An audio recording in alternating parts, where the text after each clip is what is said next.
जब धर्म की राह पर आस्था के कदम उठते हैं तो समाज में एक नई चेतना जन्म लेती है। धीरेन्द्र शास्त्री की सनातन एकता पदयात्रा भी उसी चेतना की अग्नि है, जो लोगों के बीच प्रेम, शांति और एकता का दीप जलाने को तैयार है।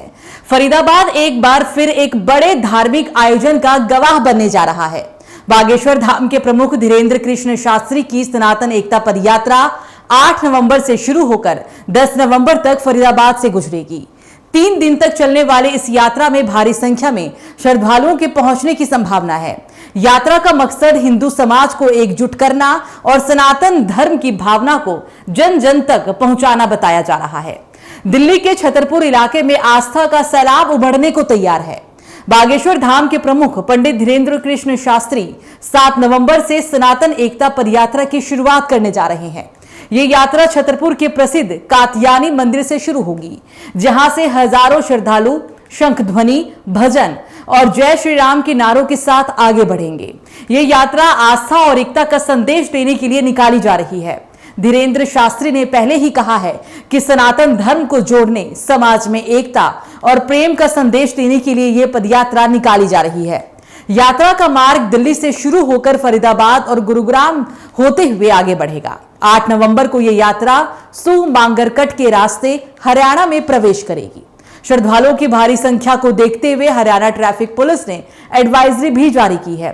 फरीदाबाद और गुरुग्राम के कई मार्गों पर 7 और 8 नवंबर को ट्रैफिक डायवर्जन रहेगा।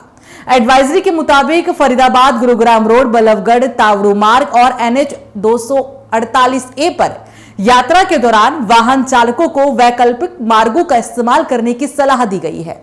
यात्रा के दौरान किसी प्रकार की भीड़भाड़ या जाम की स्थिति ना बने, इसके लिए सुरक्षा और ट्रैफिक की विशेष व्यवस्था की गई है। यात्रियों से अपील की जा रही है कि वे यातायात नियमों का पालन करें।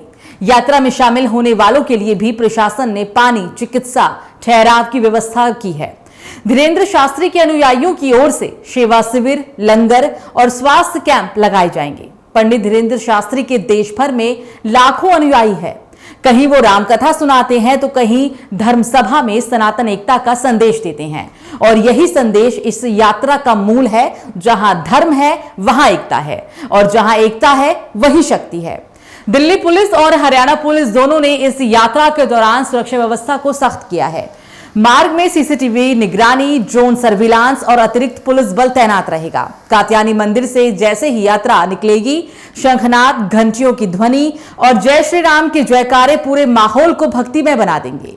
कई स्थानों पर यात्रा का स्वागत पुष्प वर्षा और आरती के साथ ही किया जाएगा। पदयात्रा में हर आयु वर्ग के लोग शामिल होंगे। बुजुर्ग, महिलाएं, युवा सब एक साथ मिलकर सनातन धर्म की रक्षा और एकता का संदेश लेकर चलेंगे। फरीदाबाद ट्रैफिक पुलिस ने बताया है कि 8 नवंबर को यात्रा के दौरान सुमांगरकट से बल्लभगढ़ तक का हिस्सा कई घंटों तक व्यस्त रहेगा। ऐसे में आम नागरिकों से अपील की गई है कि वे आवश्यक होने पर ही उस मार्ग का उपयोग करें। यात्रा के फरीदाबाद से गुरुग्राम प्रवेश करने पर वहां की प्रशासन भी विशेष इंतजाम कर चुकी है। कई जगह पर यातायात को अस्थायी रूप से भी मोड़ा जाएगा, ताकि आपातकालीन सेवाएं बाधित ना हो।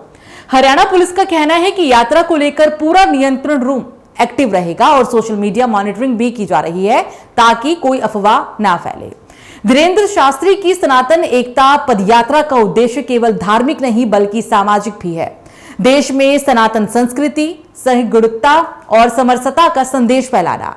यात्रा के दौरान जगह जगह कथा, भजन संध्या और संवाद कार्यक्रम होंगे, जहां लोगों से धर्म, राष्ट्र और समाज पर एकता पर चर्चा भी की जाएगी।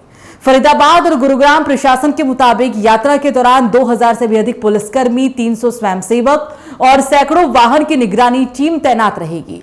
यात्रा पूरी तरह से शांतिपूर्ण और अनुशासित माहौल में ही संपन्न हो, इसके लिए पुलिस और आयोजन समिति के बीच लगातार समन्वय किया जा रहा है। सनातन एकता पदयात्रा नाम ही अपने आप में एक संदेश है कि धर्म के रास्ते पर चलकर समाज को एक सूत्र में बांधा जा सकता है, और जब हजारों श्रद्धालु जय श्री राम के नारे लगाते हुए आगे बढ़ेंगे तो ये केवल एक धार्मिक यात्रा नहीं होगी, बल्कि भारत की आध्यात्मिकता, एकता का प्रतीक भी बन जाएगी। तो ये थी हमारी खास रिपोर्ट।